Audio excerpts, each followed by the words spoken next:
YS Jaganmohan Reddy అంటున్నారు, మహాకూటమి గుంపులు గుంపులుగా వచ్చిన సింహం సింగిల్ గానే వస్తుంది.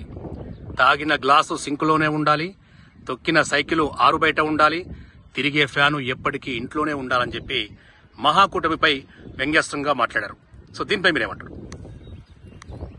సైకో జగన్ ఇప్పుడు ఫ్యాను ఇంట్లో ఉండాలి, సైకిల్ ఆరు బయట ఉండాలి, గ్లాస్ సింక్ లో ఉండాలి అని చెప్పేసి మాట్లాడుతున్నారు కదా.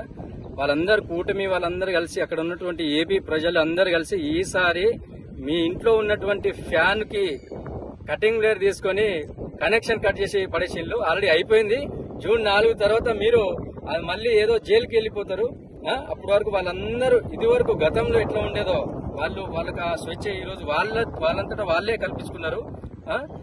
ఇప్పుడు ఏంటంటే సైకో పోవాలి, సిబిఎన్ రావాలి అని చెప్పేసి వాళ్ళందరూ చాలా మంది కూటమి తరఫున కూటమి ఎందుకు కలిశారంటే ఓట్లు చీలకుండా అందరూ చాలా జాగ్రత్తగా ఈసారి మిస్టేక్ కావద్దు, ఈసారి మిస్టేక్ అయితే మన ప్రాణాలే పోతాయి అని చెప్పేసి అందరూ ఒక తాటిపై వచ్చి ఏకమై ఈసారి సిబిఎన్ ని గెలిపించడం జరుగుతుంది. మహాకూటమి మహా అద్భుతంగా జరుగుతుంది. ఇంకో విషయం ఏంటంటే సైకో జగన్ అంటే వైనాట్ 175 అంటున్నారు.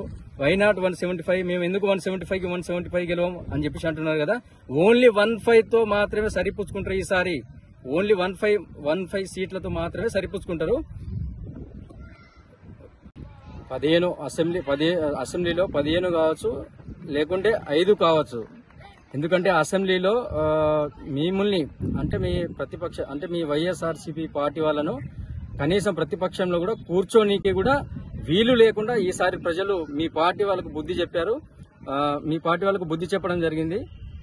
మళ్ళీ ఏంటంటే ఇప్పుడు మీరు ఒక వాలంటరీ వ్యవస్థను తీసుకొచ్చి పాపం వాళ్ళకు ఏదైనా జాబ్స్ పరంగా వాళ్ళకి అట్లా కల్పించడం కాకుండా మీరు ఏదో వాలంటీర్ మీకు రాజకీయ పరంగా మీకు రౌడీయిజం కోసం వాళ్ళను ఒక బ్యాచెస్ తయారు చేసి ఊళ్ళలో పంపుతూ విలేజ్ ఒకరు వాలంటీర్స్ అని పెట్టేసి వాళ్ళు రాజకీయ పరంగా వాడుకోవడం జరిగింది. అదే విధంగా మీరు ఒక జాబ్స్ ఇండస్ట్రియల్ గా ఆ సైడ్ ఏమైనా తీసుకొస్తే వాళ్ళకు ఒక్కొక్కరికి ఒక 30,000-40,000 సాలరీస్ అనేటువంటివి ఉండేది.